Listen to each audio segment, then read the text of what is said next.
Ooh, welcome back to our YouTube channel. This is 10 hair ingredients that you need to know.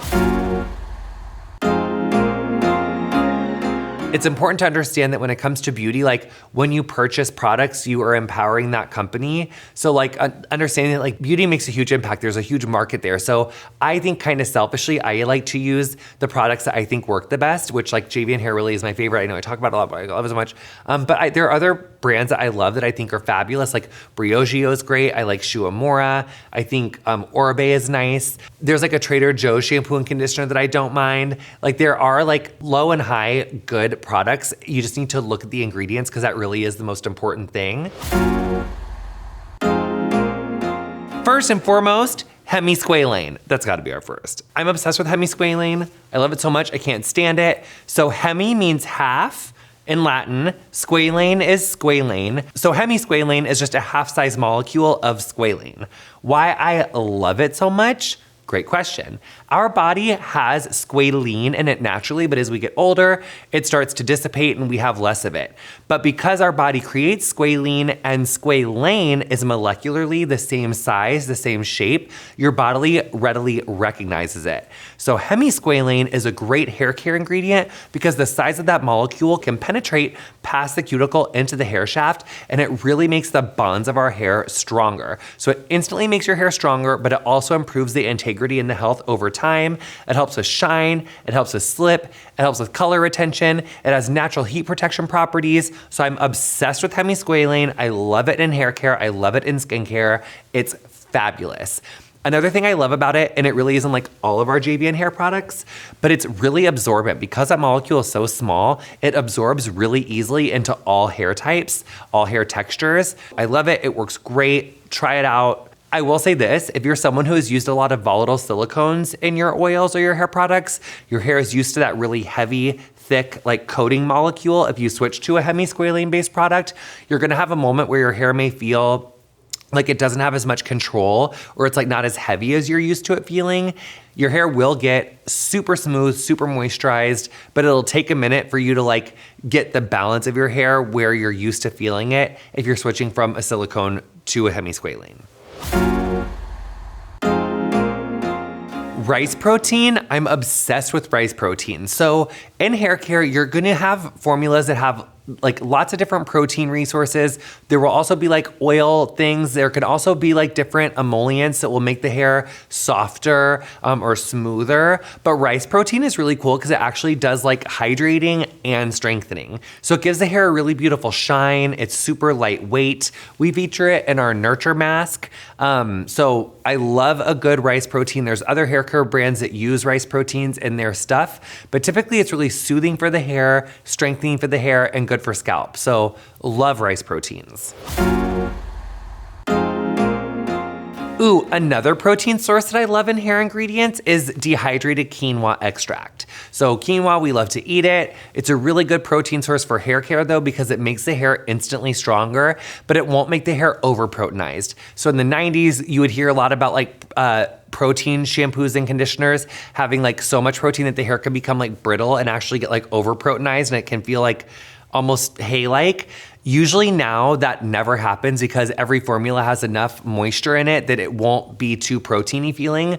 But dehydrated quinoa protein is fabulous because it's a very small protein and it's really efficient in strengthening the hair. So I love a great quinoa protein or a dehydrated quinoa protein extract in hair care. Fabulous. Also, another product that I love in hair care ingredients is aloe leaf juice. So a lot of times on TikTok, you're gonna see people like dipping their hair in aloe, like cutting up an aloe, glooping it all over the hair. That's cool and that's nice because DIY stuff does have its place and that's fabulous. But when you use ingredients that are formulated in labs, it does have like a better balance and it's not as like goopy and messy. So I also love aloe leaf juice versus actual like the extract of an aloe plant, because the extract of an aloe plant is a little heavier. It's gonna like really like sit on the hair. Whereas aloe leaf juice gives you all of the strengthening and hydrating benefits, but without that same like heaviness. So I love aloe leaf juice. We have it in our Embody collection. Super lightweight, but also really hydrating. Really, really good ingredient. I love it to pieces. Another good one that you're gonna wanna look for is ceramides. Sometimes you can have animal-based ceramides, but there's also vegan ceramides. I love a vegan ceramide. It's gonna make the hair stronger and smoother. So ceramides are gonna be like really smoothing. They also just help to like strengthen the bonds of the hair. So I love to look for something that has ceramides. It's gonna mean your hair is gonna be shinier, glossier, and stronger. Oh, turmeric. Turmeric is fierce, not so much in styling formulas, but in like any sort of clarifying or exfoliating or like scalp treatment. Turmeric is gonna have like natural decongestant properties and also anti-inflammatory properties. So if you're someone who has like dermatitis, psoriasis, eczema, like any sort of inflammatory scalp situation, something with turmeric in it is gonna be really helpful. We do have that in our pre-wash scalp oil, just saying. So love turmeric in hair care. Here's kind of a controversial one that I like. I used to think that like alcohols were universally bad in hair care, but it turns out there's fatty alcohols and then there's like dehydrating alcohols.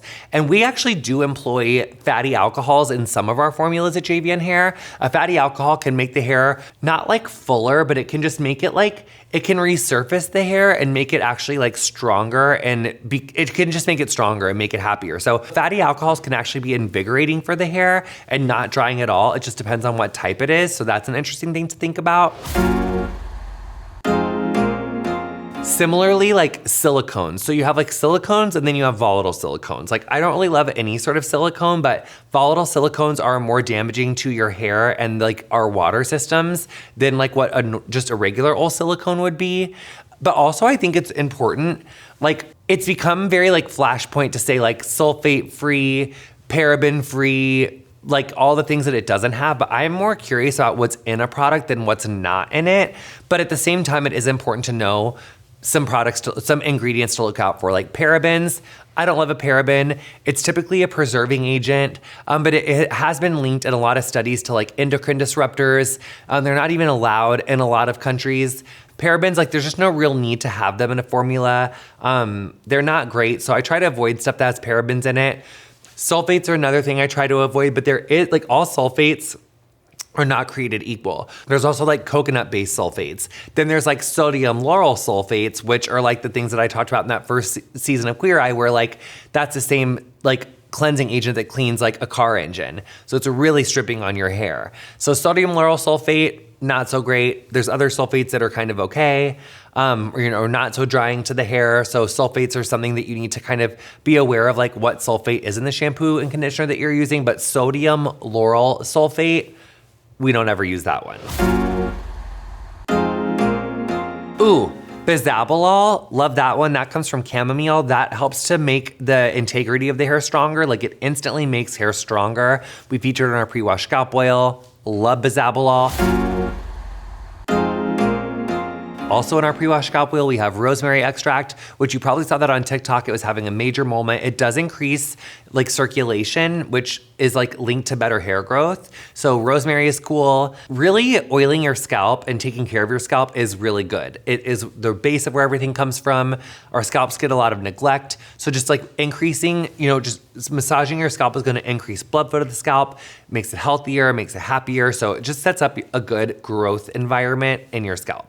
Also, just some things about labels when you're thinking about it. The order in which the ingredients are listed on the back of your products is the amount that there is in the products. Like the first ingredient has the most, the second ingredient has the second most, the third ingredient has the third most, and like the last ingredient has the least amount. So that's an important thing to think about, just so you can kind of understand like how much of that ingredient is in the product. It's important to know what you're putting on your body. I think there's a lot of good resources for this, like the Environmental Working Group is a good one. The Cosmetic Dictionary is a good one.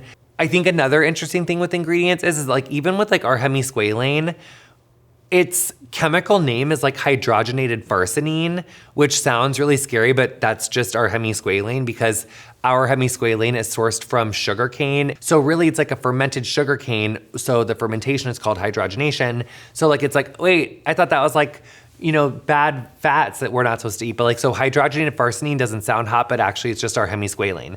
So sometimes ingredients sound bad, but they're actually really fierce. So if you ever don't know what something is, you can type it in and figure out what it is online. Thank you so much for coming to our gorgeous 10 ingredients that you need to watch out for in all of your products. Sometimes they're great, sometimes they're not so great. But here's to getting our best hair ever and making great empowered consumer choices. And I love you bitches, and I'll see you next time on YouTube.